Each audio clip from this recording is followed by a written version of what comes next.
और बांडीपोरा डिस्ट्रिक्ट को तीसरे फेज़ में शामिल किया गया है, यानी जम्मू कश्मीर में 3 फेजेस में ये असेंबली इलेक्शन का इनेकाद होगा। और बांडीपोरा डिस्ट्रिक्ट में जो हमारी 3 असेंबली कॉन्स्टिट्यूंसीज़ हैं, 14 सोनावारी, 15 बांडीपोरा और 16 गुरेज।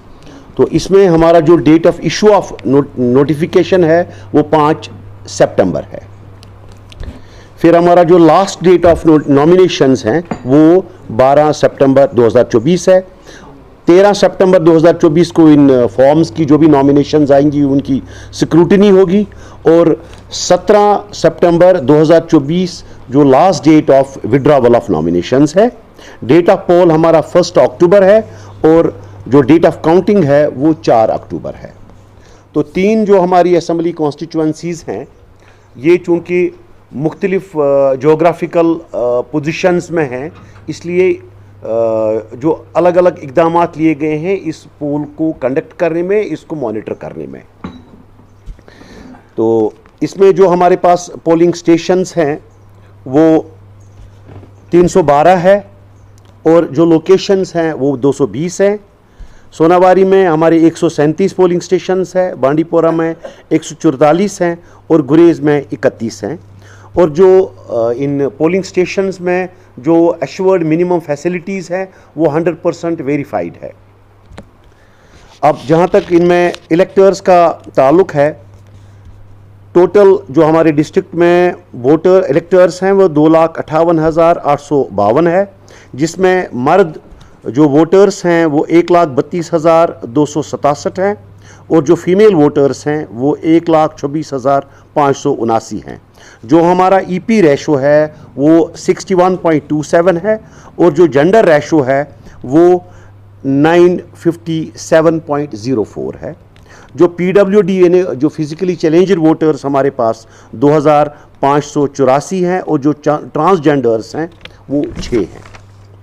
इसके अलावा जो इलेक्शन कंडक्ट करने के हवाले से जो मुख्तलिफ ऑर्डर्स इशू करने हैं, जो मुख्तलिफ रेस्ट्रिक्शंस हैं या जो मुख्तलिफ हमें स्टेप्स लेने हैं वो ऑलरेडी ली हुई हैं।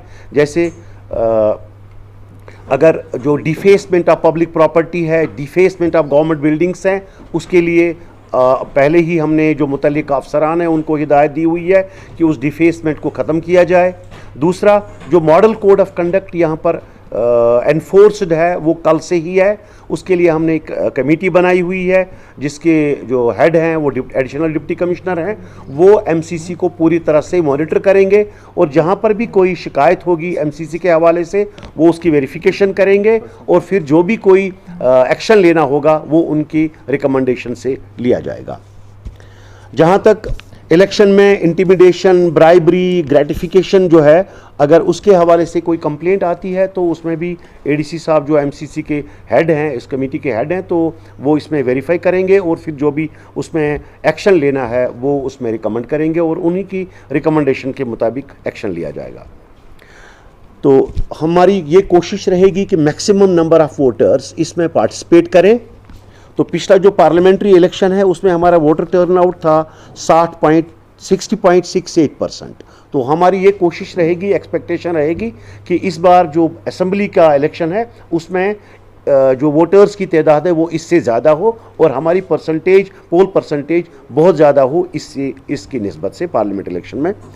तो रैलीज़ इसके लिए हम कर रहे हैं, जहाँ पर भी जो इलेक्शन डिपार्टमेंट के ज़रिए से डिबेट्स करवाएंगे, सेमिनार्स, पेंटिंग्स और इसके अलावा हाउस टू हाउस अवेयरनेस किया जाएगा बीएलओज़ और जो हमारी इलेक्शन मशीनरी है उनके ज़रिए से, ताकि मैक्सिमम नंबर ऑफ़ वोटर्स इसमें एजुकेट हों और वो पार्टिसिपेट करें इस इलेक्शन में।